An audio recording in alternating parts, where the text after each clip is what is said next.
ఇప్పుడు మెమో 57 అంటున్నారు కదా! మెమో 57 ఏంటి సార్ అది? ఈరోజు 2004 సెప్టెంబర్ 1 నుంచి ఎవరైతే ఉద్యోగంగా ఉపాధ్యాయులుగా ఎవరైతే గవర్నమెంట్ ఉద్యోగులుగా వచ్చారో వాళ్ళందరికీ ఎన్‌పీఎస్ అని కేంద్ర ప్రభుత్వం అయితే 1/1/2004 నుంచి కేంద్ర ప్రభుత్వంలో వచ్చింది. ఎన్‌పీఎస్ న్యూ పెన్షన్ స్కీమ్ అని.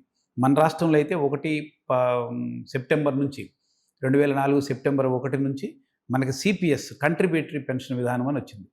ఆ సందర్భంలో ఆ పెన్షన్ విధానం అమలు కంటే ముందు నోటిఫికేషన్ ఇచ్చి ఒకవేళ ఏదో ఒక కారణాల వల్ల దాని తర్వాత అపాయింట్ అయినటువంటి వాళ్ళు అంటే 2003 డిఎస్సి ఉపాధ్యాయులు ఎవరైతే దరిదాపుగా 6,500 మంది, పోలీస్ డిపార్ట్మెంట్ ఒక 4,000 మంది, ఇతర డిపార్ట్మెంట్లు 11,500 మంది 2004 కంటే ముందు నోటిఫికేషన్ ఇచ్చారు.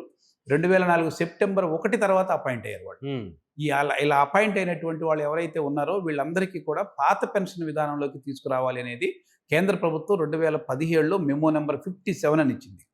కేంద్ర ప్రభుత్వం ఇచ్చింది. దాంట్లో దరిదాపుగా అన్ని రాష్ట్రాలు ఈ విధమైనటువంటి ప్రాసెస్ నడిపిన అన్ని రాష్ట్రాలు 16 రాష్ట్రాలు సుమారుగా అన్ని రాష్ట్రాలు జీవో నెంబర్ 57 అమలు చేసింది. ఓకే. కానీ మన రాష్ట్ర ప్రభుత్వం ఈ జీవో నెంబర్ 57 అమలు చేయలేదు. అందుకని 11,500 మంది ఇంకా సిపిఎస్లోనే ఉన్నారు.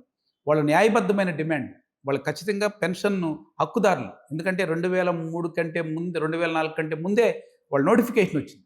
అలాగే దాన్ని అమలు చేయమని కేంద్ర ప్రభుత్వం జీవో ఇచ్చింది 57. దాన్ని అమలు చేసేటువంటి మెమోని అమలు చేసేటువంటి ప్రయత్నం చేయలేదు. గత ప్రభుత్వం మేము పెద్ద ఎత్తున పోట్లాడి ఘర్షణ పడితే గత ప్రభుత్వం ఖచ్చితంగా అమలు చేస్తామని చెప్పింది. కానీ అమలు చేస్తామని చెప్తూనే ఒక కండిషన్ ఏం పెట్టిందంటే మిగిలినటువంటి ఎంప్లాయీస్ని అందరినీ 2004 కంటే ముందు తర్వాత అపాయింట్ అయినటువంటి వాళ్ళందరినీ మీరు జీపీఎస్కి అంగీకరిస్తే మేము వీళ్ళకి ఈ విధంగా ఇస్తామనేటువంటిది తప్పుడు మెలికి పెట్టేటువంటి ప్రయత్నం చేసింది. ఇప్పుడు ఈ రాష్ట్ర ప్రభుత్వం అధికారంలోకి వచ్చిన వెంటనే ముఖ్యమంత్రి గారిని అభినందిస్తూ మొట్టమొదటి రోజునే యూటీఎఫ్గా ముఖ్యమంత్రి గారికి ఇచ్చిన మొట్టమొదటి మెమోరాండం ఇదే. మేము 2003 డిఎస్సి వాళ్ళందరినీ కూడా పాత పెన్షన్లో తీసుకురండి, ఖచ్చితంగా దాన్ని పర్సూ చేస్తాం సార్ అని చెప్పారు. కానీ అవన్నీ కూడా ఫైనాన్స్కి పంపించారు, సర్క్యులేట్ అయినాయి, వివరాలన్నీ తెప్పించుకున్నారు. కానీ వాళ్ళు ఏదో టెక్నికల్ సమస్య అనే పేరుతోటి దాన్ని ఇంకా పెండింగ్ పెడతా ఉన్నారు. అది పెండింగ్ పెట్టడం సరికాదు. వెంటనే వాళ్ళందరికీ కూడా పాత పెన్షన్లో తీసుకురాగలగడం ద్వారా ఈ ప్రభుత్వం మీద ఒక భరోసా, ఇది నమ్మకం ఏర్పడుతుంది. ఎన్నికలకు ముందు ఏదైతే వాళ్ళు వాగ్దానాలు చేశారో ఉద్యోగ ఉపాధ్యాయులకి అవన్నీ ఒక భరోసా ఇచ్చిన వాళ్ళు అవుతారు. ఆ పని చేయమనేటువంటిదే మేము కోరుతాం. ఇప్పుడు సిపిఎస్ సెక్రటేరియట్ ఎంప్లాయీస్ కొంతమంది కోర్టులకు వెళ్ళారు. కోర్టుకు వెళ్ళి వాళ్ళకి రావాల్సిన ఏరియాస్ తెచ్చుకున్నారు అంటున్నారు. ఎంతవరకు నిజం అది? వాళ్ళు సెక్రటేరియట్ ఎంప్లాయీస్ వెళ్ళినటువంటి దాంట్లో ఏరియాస్లో ఎర్రలి వాళ్ళు డిఏకి సంబంధించినటువంటి అంటే సిపిఎస్కి సంబంధించిన ఏరియర్స్ ఏదైతే ఉంటుందో వాళ్ళకి ఆ ఏరియర్స్ వాళ్ళకి పిఎఫ్ అకౌంట్స్ ఉండవు కనుక వాళ్ళందరి అమౌంట్ అంతా కూడా బై క్యాష్ రూపంలోకి రావాలి. అది ఇవ్వకోకుండా అలాగే పెండింగ్ పెట్టి సస్పెన్షన్ అకౌంట్లో పెడితే వాళ్ళందరూ కోర్టుకు వెళ్ళారు. ఆ మేరకు ఆ కోర్టుకు వెళ్ళినటువంటి వాళ్ళ అనే పేరుతో కాకుండా మామూలుగా మేము రిలీజ్ చేస్తున్నాం అనే పేరుతోటి ఈ రాష్ట్ర ప్రభుత్వం అధికారంలోకి వచ్చిన తర్వాత వాళ్ళ వరకు ఇచ్చేటువంటి ప్రయత్నం చేశారు. అదే సందర్భంలో కొద్దిమంది మన వాళ్ళు సిపిఎస్ మిత్రులు కూడా కోర్టుకు వెళ్ళారు. మా ఏరియర్స్ కావాల్సింది, అలాగే 2003 డిఎస్సి సంబంధించినటువంటి బెనిఫిట్స్ అన్ని మాకు ఇవ్వండి వెంటనే అనేటువంటి పేరుతో వెళ్ళారు. అది కోర్టులో నడుస్తూ ఉంది కానీ ఇంకా ప్రాసెస్ బయటకేమి తీర్పు వచ్చేటువంటి ప్రయత్నం జరగలేదు. రైట్. సరిగా విద్యా రంగానికే వద్దాం. ఇప్పుడు వరకు ఆర్థికంగా మాట్లాడుకున్నాం. ఇప్పుడు ఆర్థికేతర విషయాల గురించి మాట్లాడుకున్నాం మీ విద్యా రంగానికి సంబంధించి. ఏంటి మీరు బోధన కాకుండా బోధనేతర పనుల విషయంలో ప్రభుత్వం మీ మీద ఎక్కువ ఒత్తిడి పెడుతుందని చెప్తున్నారు. మీకేంటి సమస్య? ఈరోజు 2025 జూన్ 12వ తారీఖున పాఠశాల రీఓపెన్ చేశారు. అంటే ఈ అకాడమిక్ ఇయర్లో 2025-26 అకాడమిక్ ఇయర్లో జూన్ 12న రీఓపెన్ చేశారు. రీఓపెన్ చేసిన రోజే మాకు వచ్చినటువంటి మెసేజ్ ఏమంటే ఖచ్చితంగా మీరు యోగాంధ్ర అనేటువంటిది ఒక ఈవెంట్ జరగబోతా ఉంది రాష్ట్రంలో. అందుకని ఒక వారం రోజుల పాటు యోగాంధ్రకు సంబంధించిన ఫోటోలన్నీ అప్లోడ్ చేయండి అనేటువంటిది మా అందరికి కూడా ఒక తాకీదు ఇచ్చింది రాష్ట్ర ప్రభుత్వం. కిందకి విద్యాశాఖ నుంచి ఉపాధ్యాయులందరికీ ఎంఈఓల ద్వారా అందరికీ పంపించారు. మొత్తం ప్రతిరోజు సాయంత్రం పూట యోగా చేయటం, పిల్లల చేత ఆ ఫోటోలన్నీ తీయటం, ఆ ఫోటోలు అప్లోడ్ చేయటం.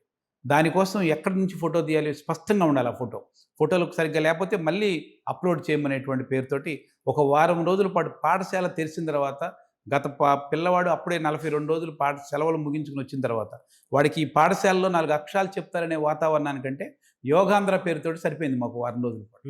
అది అయిపోయిన తర్వాత పీటీఎం అనే పేరుతోటి మెగా పేరెంట్ టీచర్స్ అసోసియేషన్ పేరుతోటి ఒక మీటింగ్ పెట్టారు.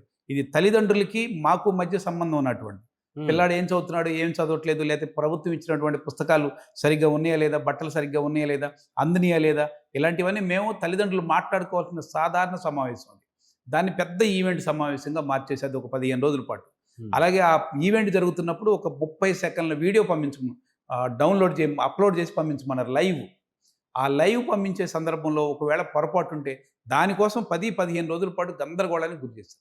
హ్మ్. అంటే ఒక 15 రోజుల పాటు, ఒక 7 రోజుల పాటు యోగాంధ్ర పేరుతోటి, ఒక 15 రోజుల పాటు పీటీఎం పేరుతోటి అయిపోయింది. హ్మ్. ఇది అయిపోయిన తర్వాత కర్మయోగి పేరుతోటి కేంద్ర ప్రభుత్వం నుంచి కర్మయోగి అనే పేరుతోటి ఒక ప్రాజెక్ట్ వచ్చింది. దీంట్లో 56 రకాల క్వెషన్స్ ఉంటాయి. వీటన్నిటిని మీరు అప్లోడ్ చేసుకోవాలి. వీటన్నిటిని చదివి ఎగ్జామ్ రాయాలి. మీకు సర్టిఫికేట్ ఇస్తామనే పేరుతోటి ఒక రకం. అలాగే ప్రతిరోజు ఎంఈఓ గారు ఏదో ఒక రకమైనటువంటి మెసేజెస్ పెట్టాం. మేము హ్మ్. విద్యాశాఖ అధికారులకు ఇచ్చాం. ఇప్పటికీ మాకు చెప్పింది ఏమంటే, అధికారులకు రాకముందు చెప్పారు. గౌరవ మంత్రి గారు మా అందరితోటి సమావేశం చెప్పింది కూడా ఏంటంటే, ఇక నుంచి మేము ఏ బోధనేతర కార్యక్రమాలు మీకు పెట్టం. మీ పిల్లలు హాజరయ్యండి. ఉపాధ్యాయులు హాజరయ్యండి. హ్మ్. అలాగే మిడ్ డే మీల్ లెక్కలు చెప్పండి. ఇక పిల్లలకు మాత్రమే అక్షరాలు చెప్పండి. 9 నుంచి 4 గంటల వరకు మిగిలిన ఏముండదు. దీనికోసం ఒక లీప్ యాప్ పెడుతున్నాం అన్నారు. ఒక యాప్ పెట్టారు. ఆ యాప్‌లో ఈ 3 మొదట్లో ప్రారంభంలో మేము ఓపెన్ చేసాం. దాని తర్వాత యాప్‌లో ఇప్పుడు దరిదాపుగా 16, 17 రకాలైనటువంటి యాప్‌లు యాడ్ అయిపోయినాయి. వాటన్నిటికి సమాచారాన్ని పంపించడం, అప్‌లోడ్ చేయటం. ఈ లెక్కలన్నీ కూడా మేము ప్రభుత్వానికి ఇచ్చే ప్రయత్నం.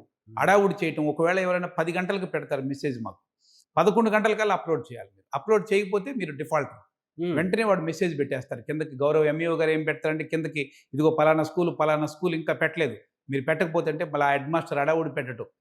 కొన్ని పాఠశాలలో ఇవాళ సింగిల్ స్కూల్ టీచర్సే ఉన్న పాఠశాలలో ఉన్నాయి. అక్కడ ఈ మాస్టర్ గారికి ఇదే పని సరిపోతూ ఉన్నటువంటిది. హ్మ్. పెద్ద హై స్కూల్స్‌లో 2 మాస్టర్లు ఇదే పని సరిపోతుంది.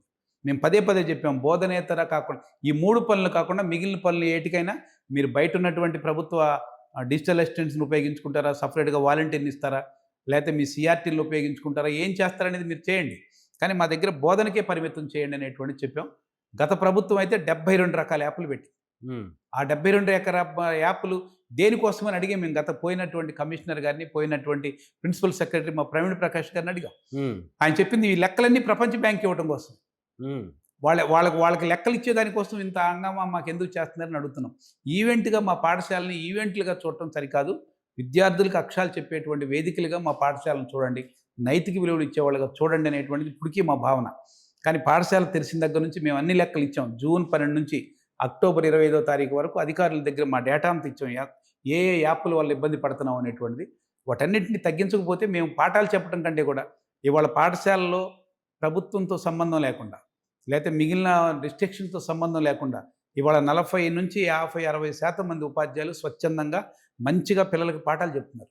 హ్మ్. కానీ ఆ పాఠాలు చెప్పనీయకోకుండా ఈ బోధనేతర కార్యక్రమాలతోటి పెట్టడం వల్ల ఆ పక్కన పెట్టేసి ఈ బోధనేతర కార్యక్రమాల చుట్టూనే ఉపాధ్యాయుడు వెళ్ళిపోతున్నాడు. హ్మ్. అందువల్ల నాణ్యమైన విద్య వచ్చేటువంటి అవకాశం కూడా పోతుందనేటువంటిది మాకున్న అభిప్రాయం. పాస్ పర్సెంటేజ్ గతంతో పోల్చుకుంటే ఈ మధ్య కాలంలో ఏమైనా పెరిగిందా ప్రభుత్వ స్కూల్స్‌లో? పెరిగింది. గతంతో పోలిస్తే పెరిగింది. హ్మ్. గతంతో పోలిస్తే ఇవాళ ప్రభుత్వం దగ్గర ప్రభుత్వ ఉద్యోగులందరూ నాణ్యమైనటువంటి వాళ్ళం. మేమందరం డీఎస్సీలు రాసి, వడపోసి మంచి నాలెడ్జ్ వచ్చినటువంటి ఉపాధ్యాయులం. హ్మ్. ఇది టెస్టులు పెట్టి డీఎస్సీ ద్వారా వచ్చినటువంటి వాళ్ళమే. అలా వచ్చినటువంటి ఉపాధ్యాయులం ఖచ్చితంగా పాఠాలు చెప్పడం కోసం వచ్చినటువంటి వాళ్ళమే. మా చేత ఉదయం 9 దగ్గర నుంచి సాయంత్రం 4 గంటల వరకు, 5 గంటల వరకు ఆ బోధనకే పరిమితి చేస్తే వచ్చినటువంటి పిల్లలకి నాణ్యమైన విద్య ఇచ్చేటువంటి ప్రయత్నం చేస్తాం. మేము ఖచ్చితంగా పాస్ పర్సెంటేజ్‌ని జెన్యూన్‌గా పెంచేటువంటి ప్రయత్నం చేస్తాం. కానీ ఆ విధమైనటువంటి వాతావరణం కింద కనపట్లేదని మాకున్నటువంటి ఆవేదన. ప్రభుత్వ బడి ఉండాలనేటువంటిది మనస్ఫూర్తిగా కోరుకుంటున్నాం మేము. అలా లేదనేటువంటిది మా వాదన.